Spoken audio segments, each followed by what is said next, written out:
Hello everybody, it is Elder Cracker once again, and today I decided I'm going to give you guys a cleric guide of mine. Now, cleric is my most comfortable character, hence I'm doing a guide on it, so I figured I can provide a few tips and tricks to do as cleric to improve survivability and be the basic carry of your team.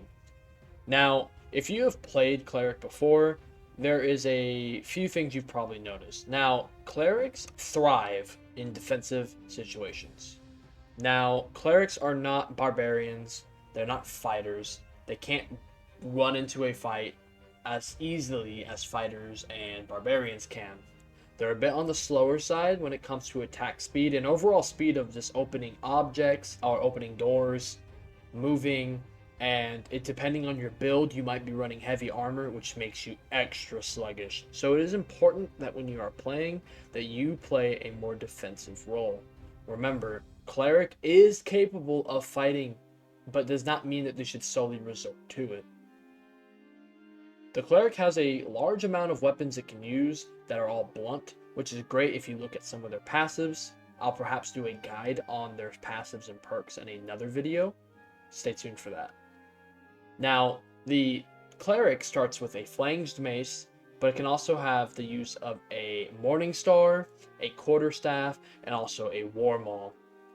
All of these options are pretty good. I would honestly recommend switching out the flanged mace, the default one, as soon as possible because it only does a measly 26 damage.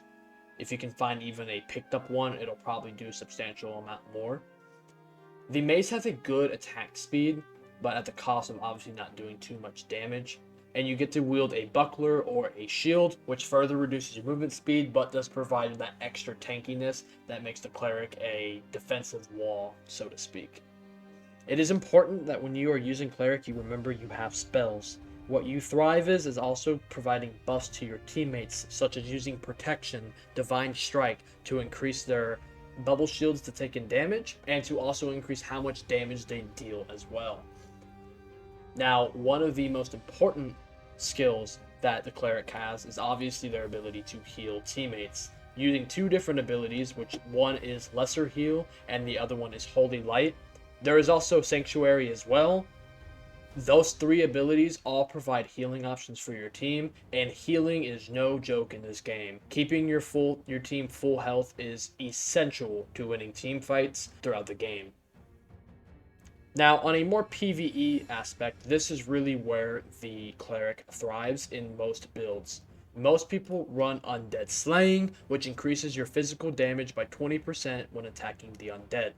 If you are playing in the default dungeon, 90% of the monsters you fight are skeletons, zombies, mummies, undead skulls, mummy spiders, skeleton mages, skeleton champions, wraiths. They are all undead.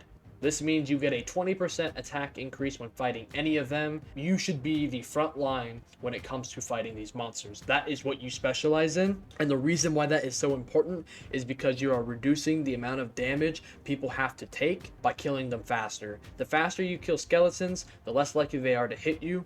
And the less likely they are to hit you, the more health you have. The more health you have gives you a great advantage for team fights. Back to the topic of clerics using weapons. Each of these weapons can change up their build and how they approach the combat. Now, the Morningstar and the Flanged Mace are going to be a more defensive option for the cleric. They are going to allow the cleric to, one, have the ability to block, but two, have a faster attack with a little less damage, but able to hit more frequently. This is okay and this is good because the cleric already doesn't have a fast swinging speed, so if you're looking for a faster attacking weapon, you want to keep the flanged mace or a morning star. Now, the war maul is a very fun weapon and honestly gives the barbarian a run for their money if you've ever used one before.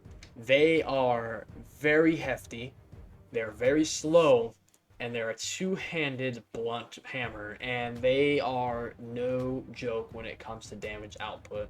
You're probably going to two-tap most creatures due to all the buffs you have, and you're going to mess up any squishy class or any squishy survivor at that time. Now, the quarterstaff, in my opinion, is the best of the three weapons, or the four weapons you can use for cleric.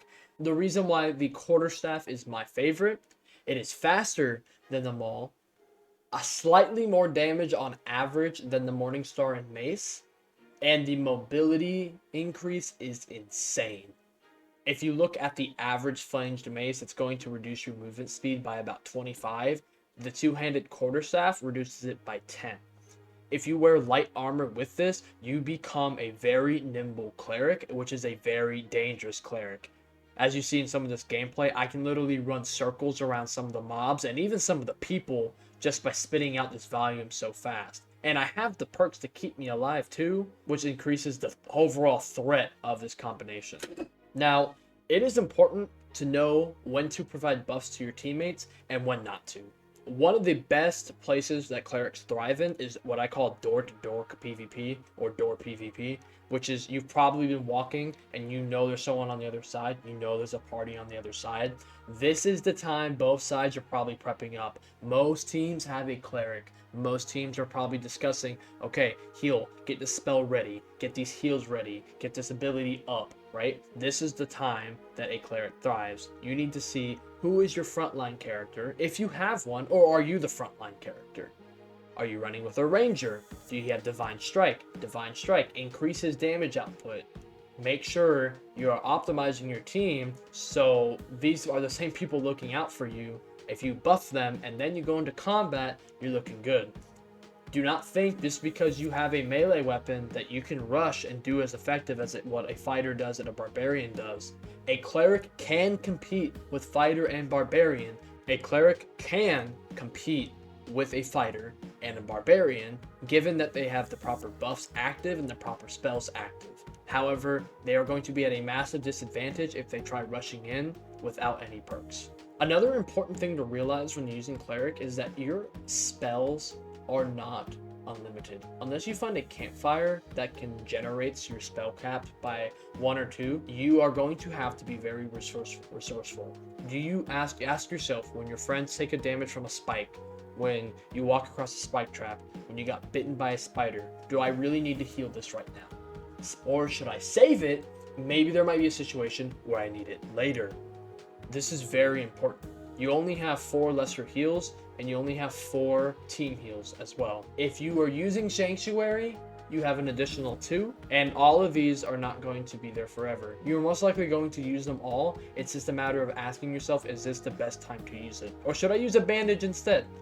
Keep in mind, if you have taken damage and you are not in a rush, you're better off using a bandage or a potion, because those, yes, they are over time. There is no sense of urgency to use those things. Lesser Heal and Holy Light, as well as Sanctuary, have faster up times than bandages or potions can use. These are good for high stress situations. These are times where you just ran away from a party, close the door, here, crap, we gotta go. Or you're in the middle of a fight, you're kiting away some enemies, you can heal a teammate. That's when you use these abilities. If you have potions and you guys are free from anybody, you're in the storm, you're not in a rush, you're not in danger, use the potions, use the bandages.